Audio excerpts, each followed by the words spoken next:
Central goods and service tax दूसरा तरमीमी bill 2023 और कौमी खत्ते राजधानी दिल्ली दूसरा तरमीमी बिल 2023 लोकसभा से मंजूर।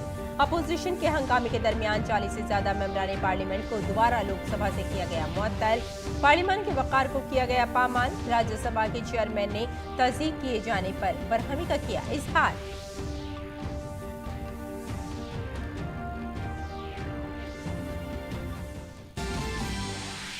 बीजेपी पार्लिमानी पार्टी की मीटिंग में वजीर आजम ने पार्लियामेंट की सिक्योरिटी को लेकर अपोजिशन के रवैये को बनाया निशाना। कहा असेंबली इंतखाबात में शिकस्त से अपोजिशन है परेशान। पार्लियामेंट की कार्रवाई में खलल डालना मायूसी की है अलामत। वजीर आजम नरेंद्र मोदी आज वीडियो कॉन्फ्रेंसिंग के जरिए स्मार्ट इंडिया हैकाथॉन 2023 के ग्रैंड फिनाले के शुरा से करेंगे बातचीत। ग्रैंड फिनाले 19 से 23 दिसंबर तक होगा मुनक्किद।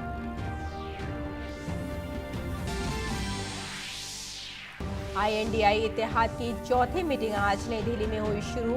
सीटों की तकसीम और मेंबरान पार्लियामेंट की मुअत्तली समेत कई मामलात पर बातचीत।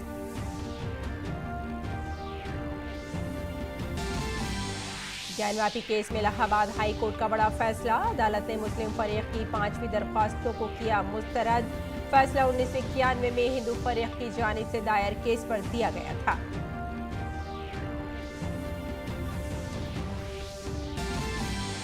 तमिलनाडु में मूसलाधार बारिश की वजह से निजाम जिंदगी दरहम बरहम। रेलवे और रोड ट्रांसपोर्ट खदमात बुरी तरह मुतासिर। राहत और बचाव ऑपरेशन जारी। गवर्नर ने सूरत हाल का जायजा लेने के लिए इजलास किया तलब। IMF ने भारत को स्टार परफॉर्मर दिया करार। डिजिटल कार्य और इंफ्रास्ट्रक्चर जैसे अहम शोबों में इक़्तिसादी इस्लाहात की वजह से भारत की शरह नमो हुई मजबूत।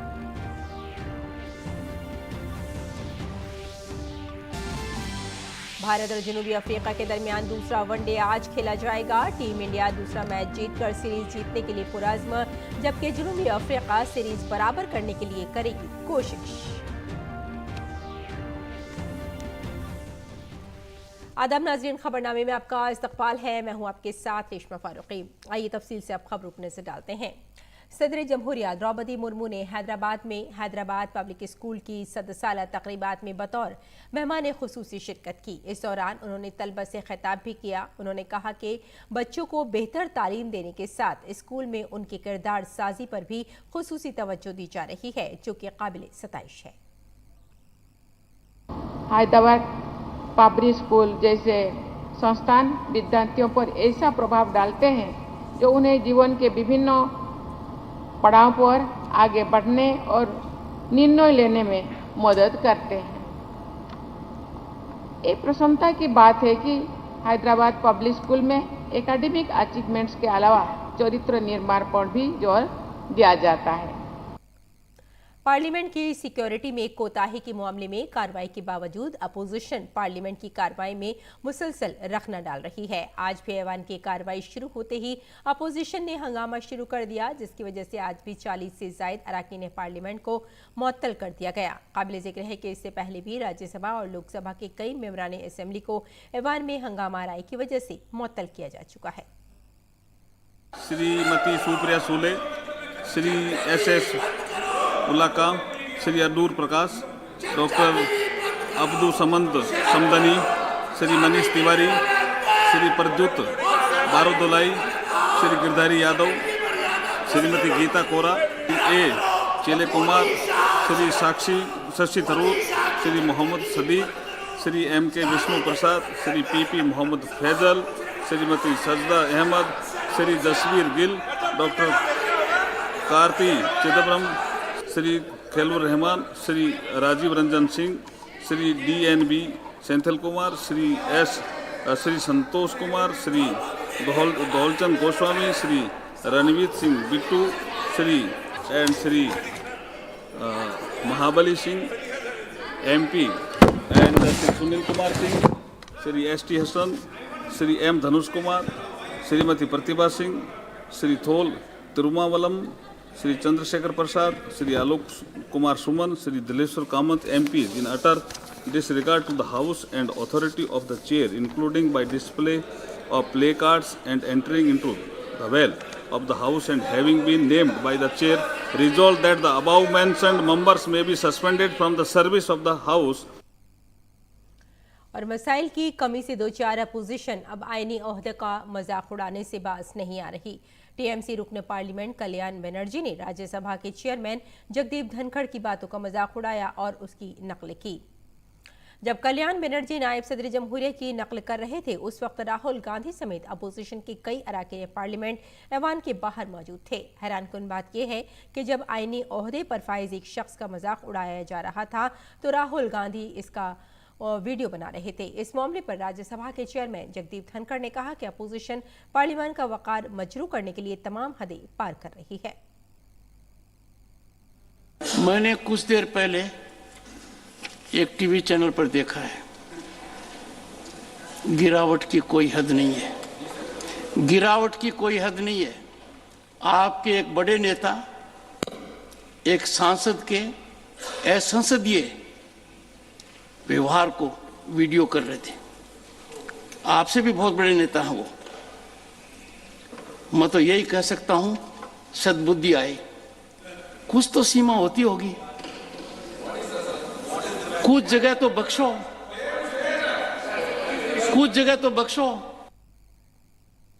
पार्लियामेंट के सरमाई इजलास के दरमियान आज सुबह पार्लियामेंट लाइब्रेरी बिल्डिंग में बीजेपी पार्लिमानी पार्टी की मीटिंग हुई। इस मीटिंग में वजीर आजम नरेंद्र मोदी, वजीर दिफा राजनाथ सिंह और पार्टी सदर जेपी नड्डा मौजूद रहे। इस दौरान वजीर आजम मोदी ने पार्लियामेंट की सिक्योरिटी में कोताही पर अपोजिशन को हदफ तनकीद बनाया। बीजेपी पार्लिमानी पार्टी की मीटिंग से खिताब करते हुए वजीर आजम नरेंद्र मोदी ने इंडी इत्तेहाद को निशाना बनाया। उन्होंने कहा कि INDI का हदफ हमारी हुकूमत ख़त्म करना है, लेकिन हमारी हुकूमत का हदफ मुल्क के मुस्तकबिल को रोशन करना है। बीजेपी पार्लिमानी पार्टी के इजलास में वजीर आजम ने कहा कि अपोजिशन का तर्ज अमल इस बात को यकीनी बनाएगा कि 2024 के इंतखाबात में इसकी तादाद कम हो जाएगी और बीजेपी की तादाद में इजाफा होगा। असेंबली इंतखाबात में शिकस्त के बाद अपोजिशन बौखलाहट का शिकार हो गई है और मायूसी के आलम में पार्लियामेंट में खलल डाल रही है। वज़ीर आज़म नरेंद्र मोदी ने कहा कि कुछ पार्टियां एक तरह से पार्लियामेंट में सिक्योरिटी की खिलाफ वर्जी की हिमायत कर रही हैं। ये उतना ही खतरनाक है जितना पार्लियामेंट की सिक्योरिटी की खिलाफ वर्जी है। जमहूरियत पर यकीन रखने वाले तमाम अफराद को पार्लियामेंट में सिक्योरिटी के खिलाफ वर्जी की मुश्तरका मजम्मत करनी चाहिए। बीजेपी पार्लिमानी पार्टी की मीटिंग के बाद पार्लिमानी उमूर के वजीर प्रहलाद जोशी ने कहा कि पार्लिमानी पार्टी की मीटिंग में अपोजिशन के हुकूमत मुखालिफ एजेंडे समेत विकसित भारत संकल्प यात्रा और मुल्क की तरक्की पर तबादला ख्याल किया गया। उनका मकसद यह है कि इस सरकार को उखाड़ के फेंक देना, और लेकिन हम सब जो बैठे हैं तो हम लोगों को कहा, हमारा विचार है मेक भारत का भविष्य उज्जवल बनाना, ये हमारा उज्जवल भविष्य का ये हमारा सोच है। उज्जवल भविष्य के लिए, भारत के उज्जवल भविष्य के लिए हम जिएंगे और काम करेंगे, ये हमारा सोच है। उन्होंने विकसित भारत संकल्प यात्रा में 2 दिन स्वयं माननीय प्रधानमंत्री जो गए थे उसके बारे में उल्लेख किया। बीजेपी लीडर रविशंकर प्रसाद ने कहा कि वजीर आजम ने आज हमें बताया कि 2023 के ये आखिरी मीटिंग है और अभी जो ब्लॉक भरता है वो थोड़ा सा खाली रह जाता है, लेकिन 2024 के बाद ये ब्लॉक पूरी तरह से भर जाएगा। वजीर आजम ने कहा कि मेरे कारकुनों के जज्बात मुझसे जुड़े हुए हैं और इससे मुझे बेपनाह तक़वियत मिलती है। प्रधानमंत्री जी ने एक बात कही कि 2023 की यह अंतिम मंगलवार की बैठक है संसद के लिए, और अभी जो हॉल है उसमें लगभग 2.5 ब्लॉक बीजेपी के सांसदों से भरता है। 24 में पूरा ब्लॉक भर जाएगा और जो विपक्ष के लोग हैं उनकी संख्या क्या होगी ये बताने की जरूरत नहीं है, और उसका कारण बहुत स्पष्ट है। आज जो तथाकथित इंडिया गठबंधन, जिसे हम घमंडिया गठबंधन कहते हैं, उसकी बैठक है। उसका उद्देश्य है नरेंद्र मोदी सरकार को उखाड़ फेंकना, और हम जो यहां बैठे हैं उनका उद्देश्य है भारत का भविष्य उज्जवल करना। रविशंकर प्रसाद ने पार्लियामेंट की सिक्योरिटी में कोताही पर पार्लियामेंट में हंगामा करने पर अपोजिशन को आड़े हाथों लिया। उन्होंने कहा कि असेंबली इंतखाबात में जबरदस्त शिकस्त से अपोजिशन मायूस हो चुकी है। जो वर्तमान संसद में हुआ, इसको लेकर प्रधानमंत्री जी ने बहुत पीड़ा व्यक्त की। संसद चर्चा का विषय है। कई गंभीर बिल जिसे देश के विकास का और रास्ता बढ़ेगा, उस पर चर्चा होनी चाहिए। और ये जो ब्लॉक कर रहे हैं, जो अवरोध पैदा कर रहे हैं, ये उनकी हताशा है 3 प्रदेशों में हार के कारण। तो इसका मतलब यही है कि विपक्ष के लोगों को मालूम है कि उनको विपक्ष में ही बैठना है, इसलिए अपने चाल, चिंतन और सोच में कोई बदलाव नहीं कर रहे। तो उनकी संख्या और छोटी होने वाली है, इसलिए उनका पूरा व्यवहार, आचरण भी उसी प्रकार का है। ये बहुत दुर्भाग्यपूर्ण है। वजीर-ए-आज़म नरेंद्र मोदी आज वीडियो कॉन्फ्रेंसिंग के जरिए स्मार्ट इंडिया हैकाथॉन 2023 के ग्रैंड फिनाले के शिरकत से बातचीत करेंगे। वजीर-ए-आज़म इस मौके पर शिरकत से खिताब भी करेंगे। नौजवानों की क़यादत में तरक्की के वज़ीर-ए-आज़म के विजन के मुताबिक स्मार्ट इंडिया हैकाथॉन एक मुल्कगीर पहल है जो तलबा को सरकारी वजारतों, महकमों, सनतों और दीगर तंजीमों में दरपेश मसाइल को हल करने के लिए एक प्लेटफॉर्म फराहम करता है। इस साल SIH का अजीमुश्शान फाइनल आज से 23 दिसंबर तक मुनक़िद किया जा रहा है। SIH 2023 में 44,000 टीमों से 50,000 से ज़्यादा लोगों की राय मौसूल हुई, जो कि पहले SIH के मुकाबले में तकरीबन 7 गुना इजाफा है। मुल्क भर के 48 नोडल मराकिज़ में मुनक़िद होने वाले इस ग्रैंड फिनाले में 12,000 से ज़्यादा शुरका और 2,500 से ज़्यादा सलाहकार शिरकत करेंगे। रवां बरस इसमें 1,282 टीमों का इंतखाब किया गया है। आगे बढ़ते हैं। बिहार के मुख्तलिफ अजला में विकसित भारत संकल्प यात्रा जारी है। शहरी और देही इलाकों में लोग सरकारी स्कीमों के बारे में न सिर्फ जानकारी हासिल कर रहे हैं, बल्कि मुकामी सतह पर लगाए गए शिविरों में नए लोगों को भी फलाही स्कीमों में शामिल किया जा रहा है। एक रिपोर्ट। विकसित भारत संकल्प यात्रा का रथ नालंदा जिले के बिहार शरीफ ब्लॉक के बियावानी गांव पहुंचा, जहां लोगों को मरकजी हुकूमत की तरफ से चलाई जा रही फलाही स्कीमों के बारे में जानकारी दी गई।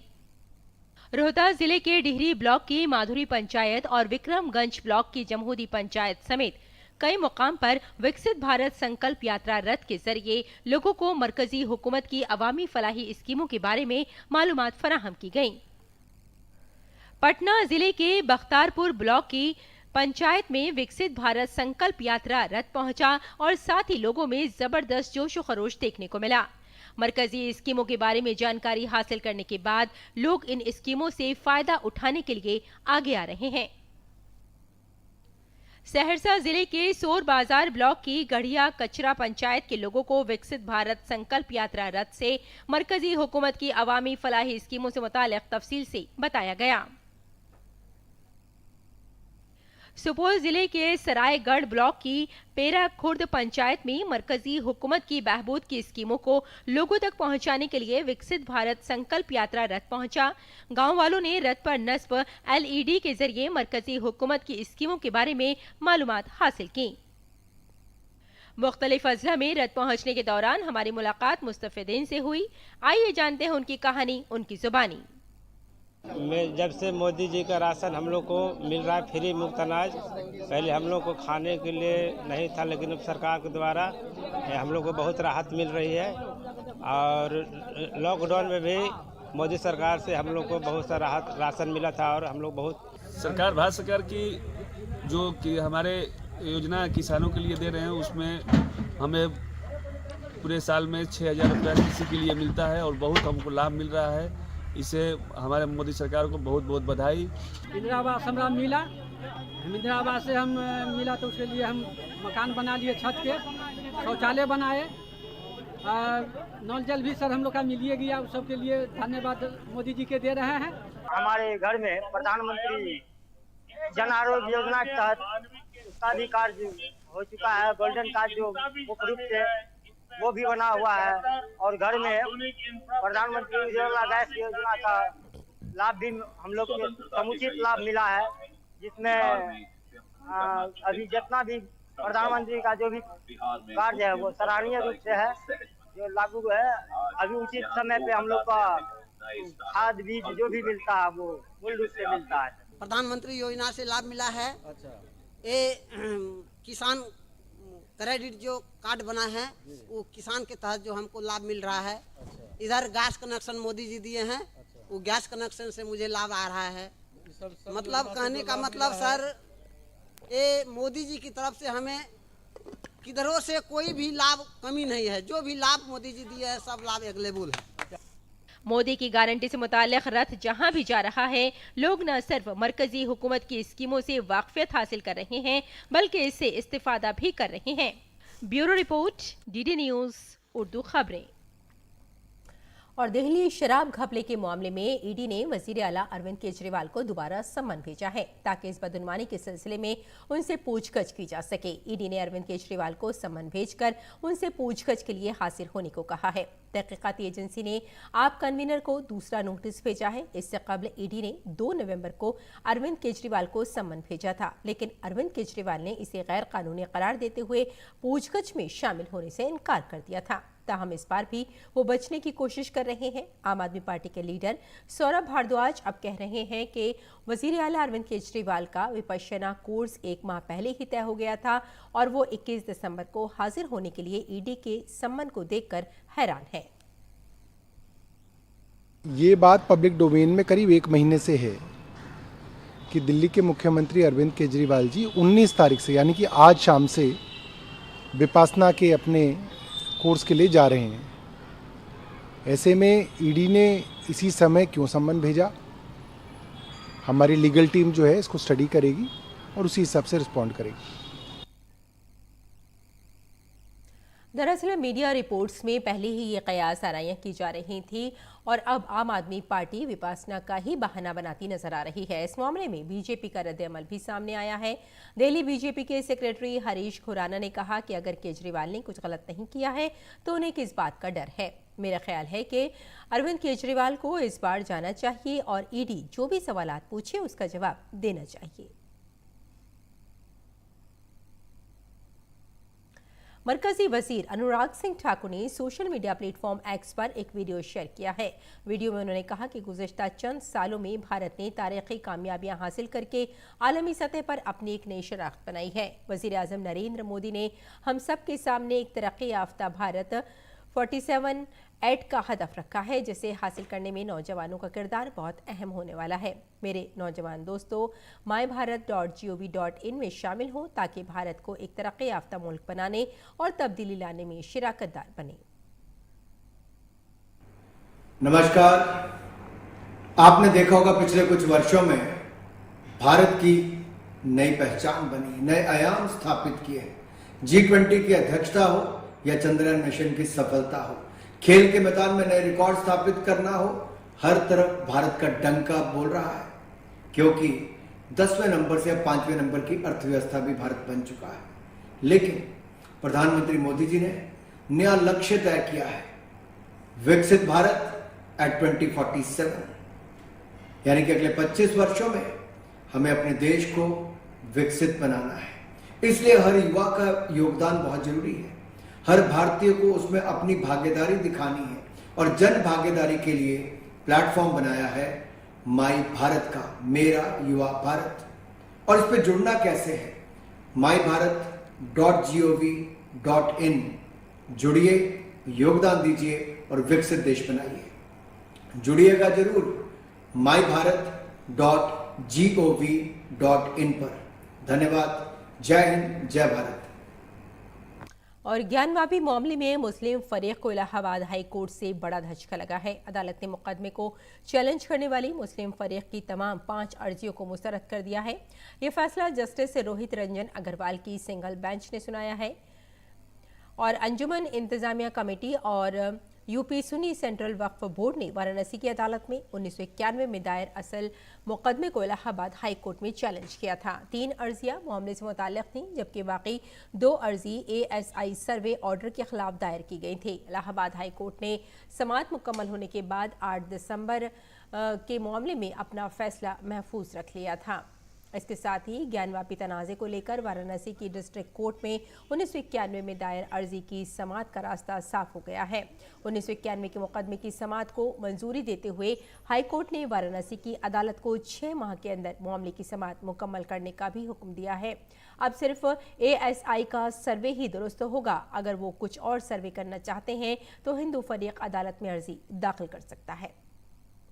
इलाहाबाद बार एसोसिएशन के सदर अशोक कुमार सिंह ने इसे तारीखी फैसला करार दिया है। उन्होंने कहा कि अदालत ने बहुत दुरुस्त फैसला दिया है और सबको इसे कबूल करना चाहिए।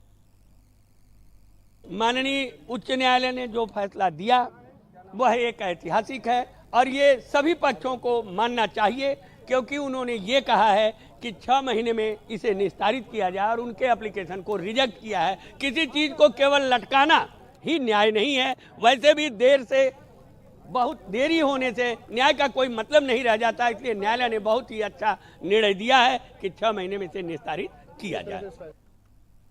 और मुत्तहदा अरब अमारात में मुनक़िदा मौसमियाती कॉन्फ्रेंस के दौरान भारत ने वाज़ेह किया कि भारत हयातियाती ईंधन पर इन्हिसार ख़त्म करने की कोशिशों के लिए तरक्की याफ्ता ममालिक के दबाव की मुखालफत करेगा। दिल्ली में एक प्रेस कॉन्फ्रेंस से खिताब करते हुए मरकजी माहौलियात, जंगलात और मौसमियाती तब्दीली के वजीर भूपेंद्र यादव ने कहा कि भारत अपने लोगों की तवानाई की ज़रूरियात को पूरा करने के लिए पुरअज़्म है और इसे सिर्फ तेल और गैस की दरामद से पूरा नहीं किया जा सकता है।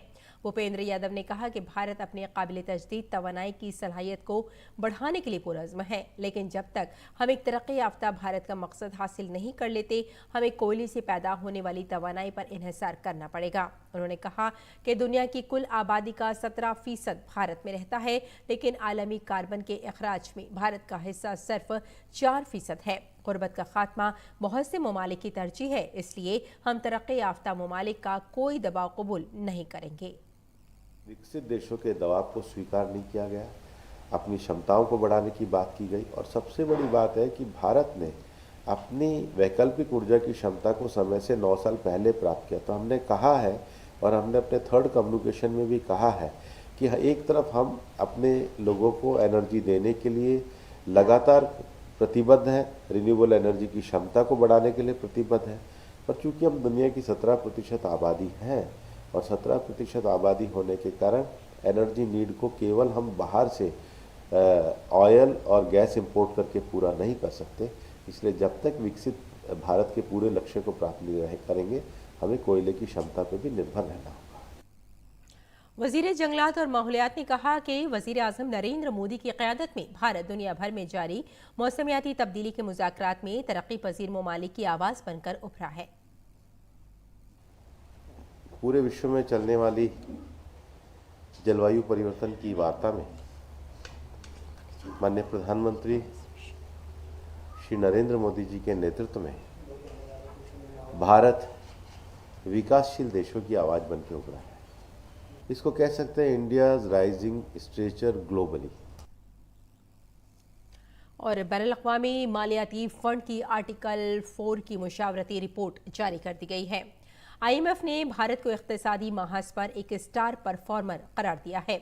IMF ने अपनी सालाना आर्टिकल 4 मुशावरती रिपोर्ट में कहा है कि आलमी तरक्की भारत की शराकत का तखमीना 16% से ज़्यादा है। मजबूत इक़्तिसादी पॉलिसियों की वजह से भारत इस साल दुनिया की सबसे तेज़ रफ्तार तरक्की करने वाली बड़ी मईशतों में से एक बनने की राह पर है। काबिल ज़िक्र है कि हुकूमत हिंद ने कई ढांचाजाती इस्लाहात की हैं, जिनमें डिजिटलाइजेशन अहम है। गुज़िश्ता बरसों में इस पर काफ़ी काम किया गया है और ये मुल्क को मुस्तक़बिल में प्रोडक्शन की सलाहियत और तरक्की को बढ़ाने के लिए एक मजबूत प्लेटफॉर्म फराहम करता है। IMF ने भारत के नौजवानों की बड़ी आबादी को एक वसीले के तौर पर बयान किया है, जिसको अगर ढांचा जाती इस्लाहात के जरिए इस्तेमाल किया जाए तो भारत की शरह नमू और भी मजबूत होने की उम्मीद है। इसके साथ ही IMF ने भी उम्मीद जाहिर की है कि भारत का माली इस्तेहकाम मजबूत रहेगा। रिपोर्ट के मुताबिक भारतीय मईशत गुज़िश्ता साल की इसी मुद्दत के मुकाबले मजबूत हो रही है। रिपोर्ट के मुताबिक भारतीय मईशत आलमी तरक्की में अहम किरदार निभाने के लिए वबाई अमराज से मजबूती से बहाल हुई है। माली साल 2022-23 के दौरान इजाफे के बाद हेडलाइन अफराती ज़र में औसतन कमी आई है।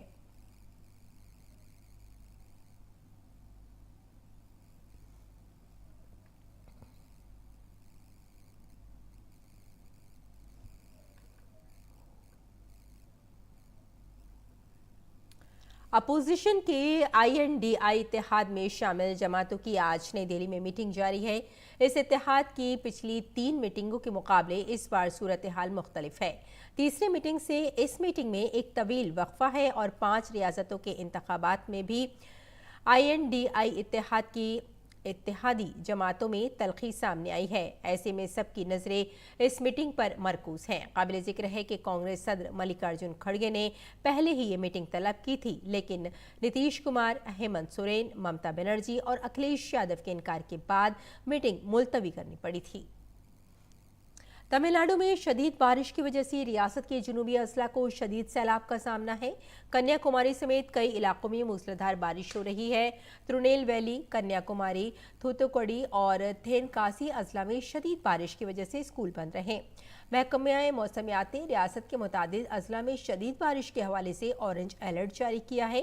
वज़ीर आला M.K. स्टालिन ने वीडियो कॉन्फ्रेंसिंग के जरिए सैलाब की सूरत हाल का जायजा लिया। उन्होंने तिरुनेलवेली में सैलाब नदी से कन्नड़ चैनल में इजाफी पानी छोड़ने की हिदायत दी है। इसके अलावा सैलाब मुतासरा इलाकों में इमदादी सरगर्मियों की निगरानी के लिए वज़रा को भेजा गया है। दरियासना तमिलनाडु के गवर्नर R.N. रवि ने सैलाब की सूरत हाल का जायजा लेने के लिए आज एक मीटिंग तलब की है।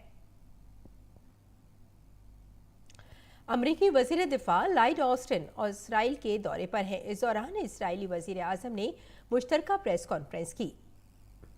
इसराइली वज़ीर आज़म ने एक बार फिर इस बात का यादा किया कि हमारा हदफ हमास के खिलाफ मुकम्मल फतेह हासिल करना है। ये जंग सिर्फ इसराइल की नहीं, अमेरिका की भी है, क्योंकि ईरान ने बाबुल मालदीव का समुद्री रास्ता बंद करने की धमकी दी है, जो कि दुनिया के लिए जहाज रानी की आज़ादी के लिए बड़ा खतरा है।